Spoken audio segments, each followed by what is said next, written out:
तो ये जो आपसे पाप हो रहा है, या हो सकता है कि आप गरीब का मदद करते हैं, भूखे को अन्न देते हैं, प्यासे को पानी देते हैं, आपसे ये पुण्य हो रहा है, आपके लिए स्वर्ग की व्यवस्था परमात्मा किए हैं।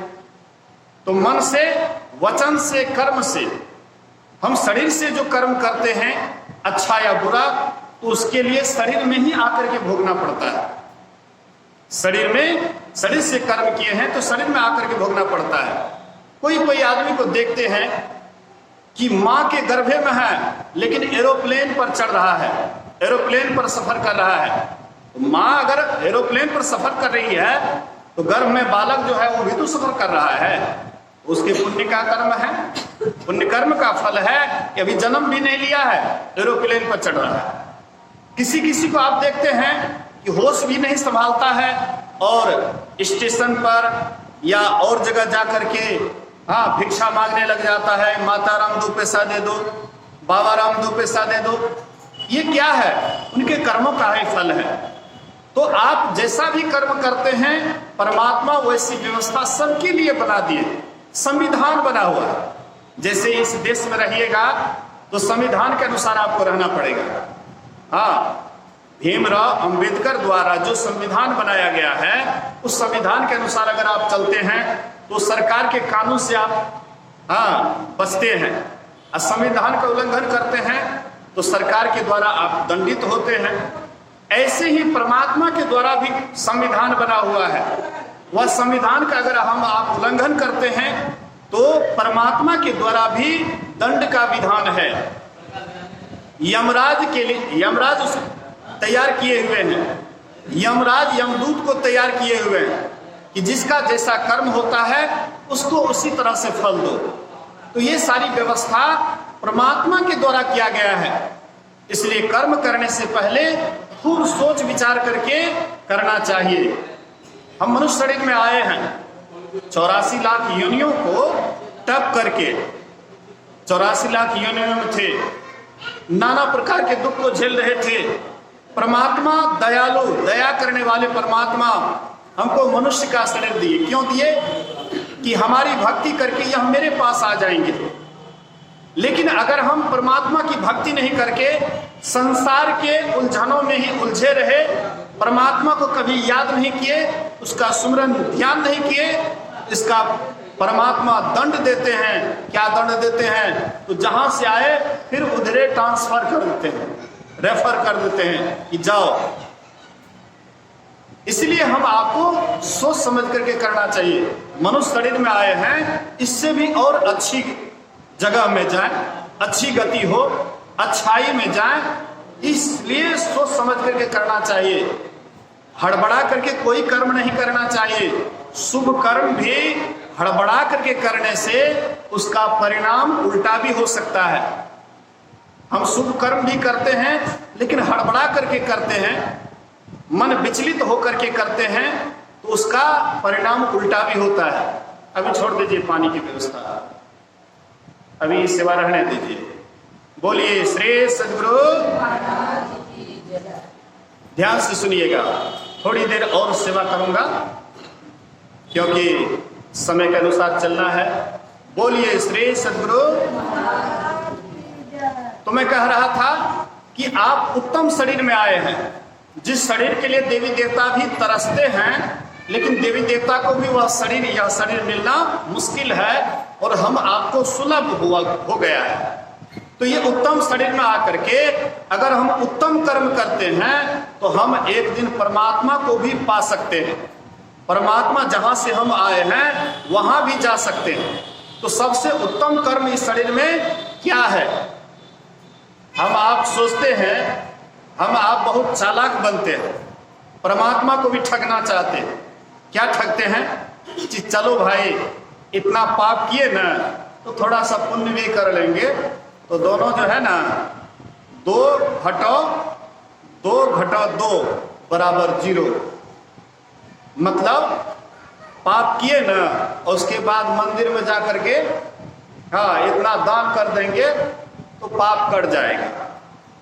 लेकिन यहां पर ये हिसाब चलने वाला नहीं है। 2 घटाओ 2 बराबर 0 ये चलने वाला नहीं है। हाँ, आपने जो पाप किया है इसका सजा आपको भोगना पड़ेगा। आपने जो पुण्य किया है इसका भी आपको सुख मिलेगा। लेकिन अगर आप 365 दिन में केवल 5 दिन पुण्य किए और 360 दिन पाप किए तो जितना जो आप किए हैं उसका 10 गुना आपको मिलेगा। तो पुण्य किए 360 दिन, उसका भी 10 गुना आपको दुख मिलेगा। और पुण्य किए हैं 5 दिन साल में, उसका भी पुण्य का फल आपको मिलेगा। हम आप थोड़ा सा महाभारत के उदाहरण से इसको ठीक ठीक समझने का कोशिश करें। महाराज युधिष्ठिर बड़े धर्मात्मा थे। इतने बड़े धर्मात्मा थे कि कुरुक्षेत्र में जो युद्ध हो रहा था उनके रथ का पहिया एक बीत ऊपर चलता था, अर्थात धरती का स्पर्श नहीं करता था। इतने बड़े धर्मात्मा, लेकिन अपने गुरु को मरवाने के लिए, द्रोणाचार्य को मरवाने के लिए अपनी इच्छा से नहीं बल्कि भगवान कृष्ण के दबाव में आकर के कि नहीं भैया तुमको बोलना ही पड़ेगा, दबाव में आकर के, कृष्ण के दबाव में आकर के युधिष्ठिर झूठ बोले, जिसका परिणाम युधिष्ठिर को भोगना पड़ा। उससे भी बड़ा धर्मात्मा अभी संसार में है। जहां कहीं भी सुनते थे देवालय है, शिवालय है, जहां कहीं भी तीर्थ का नाम सुनते थे, धाम का नाम सुनते थे, अपने से नहीं जा पाते थे। भीम का बेटा था घटोत्कच और मायावी भी थे, उनके कांधे पर बैठ करके दुर्गम से दुर्गम स्थान में जाते थे, वहां पुण्य करते थे। हजारों हजार ब्राह्मण को रोज रोज खिलाते थे और सबको पूरा दान पुण्य करते थे।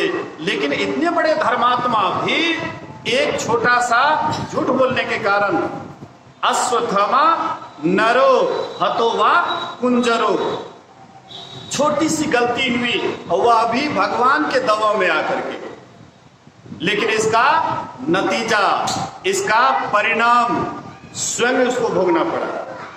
स्वर्गारोहण पर्व में, महाभारत अगर आप पढ़िएगा, स्वर्गारोहण पर्व है, उसमें आप देखेंगे ये पांचों भाई पांडव और साथ में द्रौपदी यात्रा कर रहे थे स्वर्ग का यात्रा शरीर के साथ ही कर रहे थे।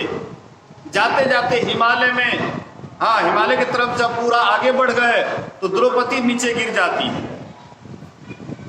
भीम कहते हैं भैया द्रौपदी गिर गई। बोले कि हाँ, हम पांचों भाई इनके पत्नी थे, लेकिन ये बराबर अर्जुन का ही पक्षपात करती थी, इसी पाप के कारण द्रौपदी गिर गई। थोड़ा कुछ और आगे बढ़ते हैं, सहदेव गिर जाता है। बोले कि भैया सहदेव भी गिर गया। बोले कि हाँ, इनको भी पंडिताई का घमंड था, हाँ, कि हम बड़े पंडित हैं, हम बहुत जानकार हैं, इसी पाप के कारण सहदेव गिर गया। फिर थोड़ा आगे बढ़ते हैं, नकुल गिर जाता है। बोले कि भैया नकुल भी गिर गया। बोले कि हाँ, इनको भी अपने सुंदरता का बड़ा घमंड था कि हम बहुत सुंदर हैं, इसीलिए यह गिर गया। फिर आगे बढ़ते हैं, अर्जुन गिर गए। बोले कि भैया अर्जुन भी गिर गया। बोले कि हाँ, इनको भी धनुर्विद्या का घमंड था कि हम बहुत बड़े धनुर्धारी हैं, इसी पाप से ये गिर गया। फिर कुछ आगे बढ़ते हैं, भीम कहते हैं कि भैया मैं भी गिर रहा हूँ। बोले कि हाँ हाँ, तुम भी अपने बल के सामने में किसी को कुछ नहीं समझता था तुम भी अपने बल के सामने में किसी को कुछ नहीं समझता था। एक बार की बात है, एक सरोवर में भीम गए और जाकर के कुल्ला आचमन करने लगे। वहां पर कुल्ला करके उसी में फेंकने लगे। तो एक युवक पीछे से आता है और कहता है, ए भाई कौन है? अरे ये सरोवर है, यहाँ से बहुत आदमी पानी पीने के लिए ले जाते हैं, पवित्र करना, गंदा नहीं करना चाहिए सरोवर को। हाँ, यहाँ पर बंधा हुआ पानी है, इसलिए कुल्ला आचमन इसमें नहीं करो, बाहर में पानी लेकर के उधर जाकर के कुल्ला करो। लेकिन भीम अपने सामने में, अपने बल के सामने में किसी को कुछ समझता ही नहीं था। ये एकदम हाँ निश्चिंत से अपना कुल्ला कर रहे हैं। वो भी साधारण युवक नहीं था। एक हाथ दिए गर्दन पर और दूसरा हाथ दिए कमर पर और फुटबॉल की तरह इसे उठा लिए और लेकर के जा रहे थे समुद्र के तरफ। इसी समुद्र में इसको डाल देंगे। उधर से भगवान कृष्ण समुद्र के किनारे से टहलते हुए आ रहे थे। देखा कि भीम को फुटबॉल की तरह उठाए हुए आ रहा है समुद्र में फेंकने के लिए। बोले अरे अरे अरे अरे क्या कर रहे हो? बोले क्या कर रहे हैं? कि दुष्ट को जा रहे हैं समुद्र में फेंकने के लिए। अरे जानते हैं कौन है? बोले बड़ा दुष्ट है, एक कुल्ला तालाब में कुल्ला कर रहा था, उसी में हाँ कुल्ला फेंक रहा था, गंदा कर रहा था। बोले कि अरे अरे तुम्हारे दादाजी, हाँ घटोत्कच का पुत्र बर्बरीक, तुम्हारे दादाजी, मेरे दादाजी हैं। तुरंत रखे या दादाजी को प्रणाम किए। तो दादाजी को भी बड़ा गर्व हुआ कि कम से कम मेरा पोता हमको फुटबॉल की तरह उठा लिया, ये कम बड़ी बात नहीं, मतलब मेरा पोता मुझसे भी हाँ बलशाली है। कहने का मतलब तो कहते हैं कि तुम भी अपने बल के सामने किसी को कुछ नहीं समझता था, इसलिए तुम गिर गया।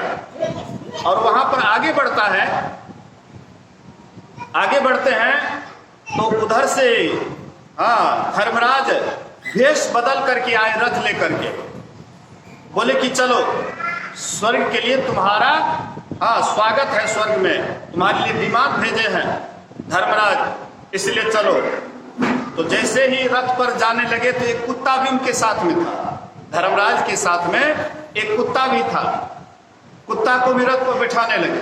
बोले कि अरे अरे अरे तुम धर्मात्मा हो, तुम बहुत बड़े धर्मात्मा हो, इसलिए तुम्हारे लिए धर्मराज रथ भेजे हैं, लेकिन कुत्ता के लिए नहीं भेजे हैं, इसलिए कुत्ता को छोड़ दो, तुम स्वयं रथ पर चढ़ो। बोले कि ये कुत्ता मेरा बड़ा वफादार है, मेरा कभी पीछा नहीं छोड़ा, मेरे साथ साथ आया है, इसलिए मैं इसको नहीं छोड़ सकता, मैं इसको नहीं छोड़ सकता। इनको मेरे प्रति जब वफाई है तो मैं भी इसका वफादार हूं, इसलिए ये भी जाएंगे तो जाऊंगा और नहीं जाएंगे तो नहीं जाऊंगा।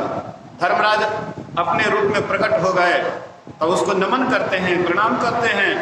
लेकिन जब वहां ले गए स्वर्ग, नरक वाला रास्ते से ले गए, नरक वाले रास्ते से ले गए। बड़ा दुर्गंध हो रहा था, बहुत कोलाहल हो रहा था।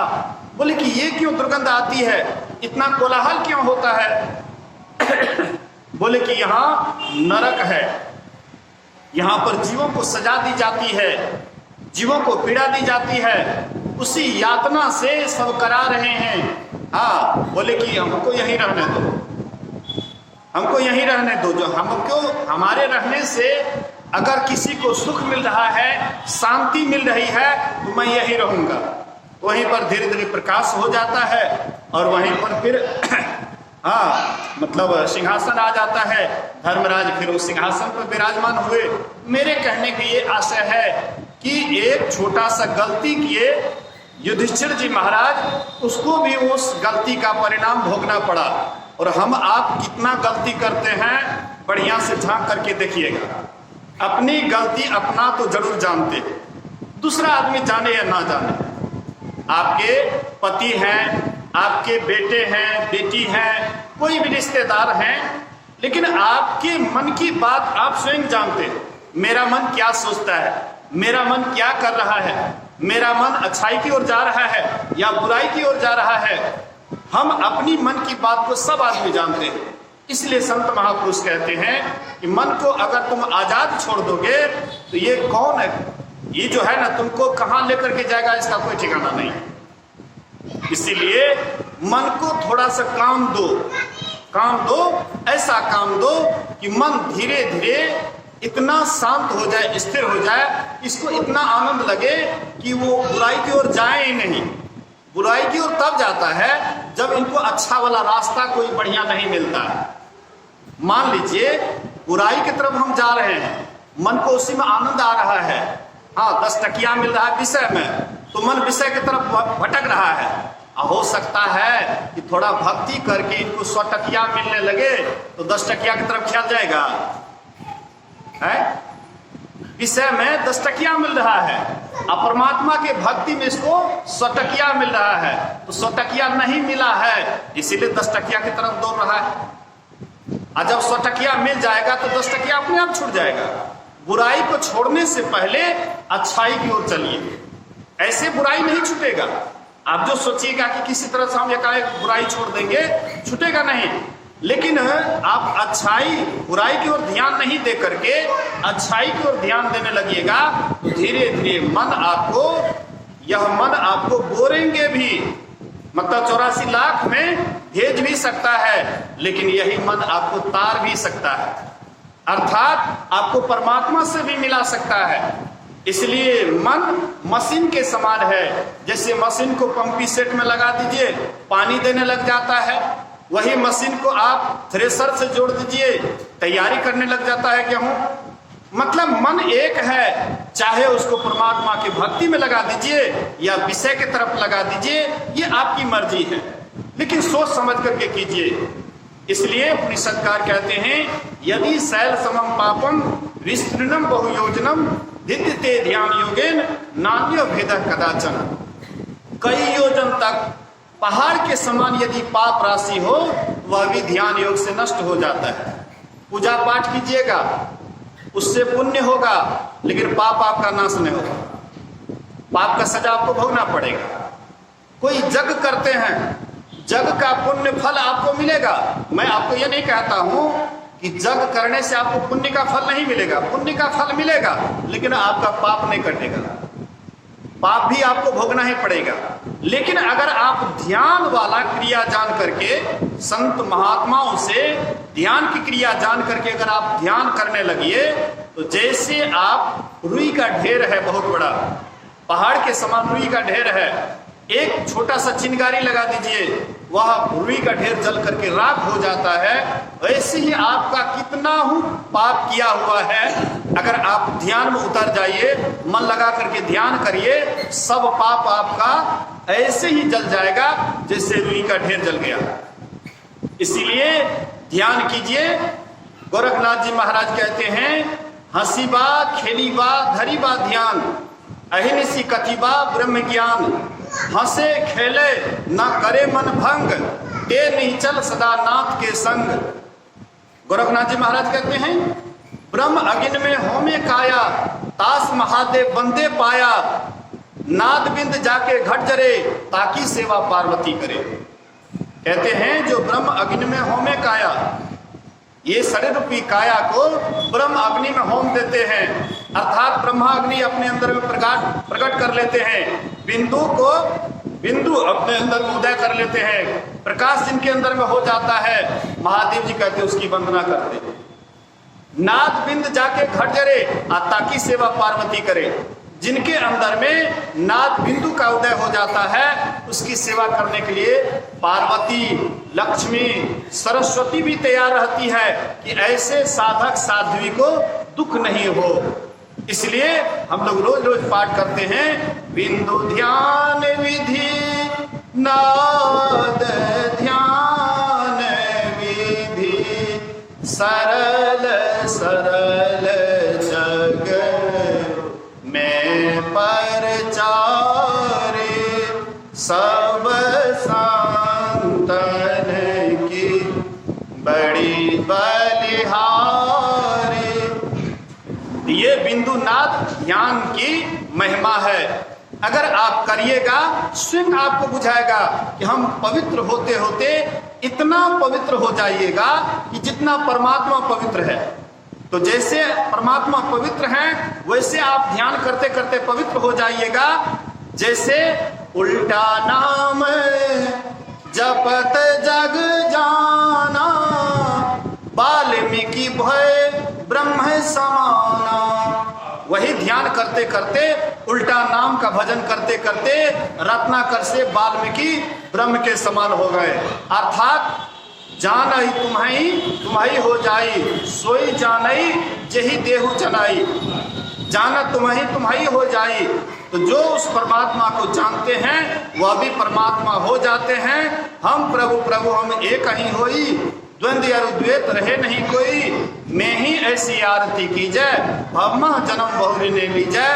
इस तरह से आप करेंगे, जरूर है तरेंगे, परमात्मा को पा करके कृत हो जाएंगे। इन्हीं वचनों के साथ मैं अपने वचन में विराम देता हूँ। बोलिए श्री सद्गुरु महाराज।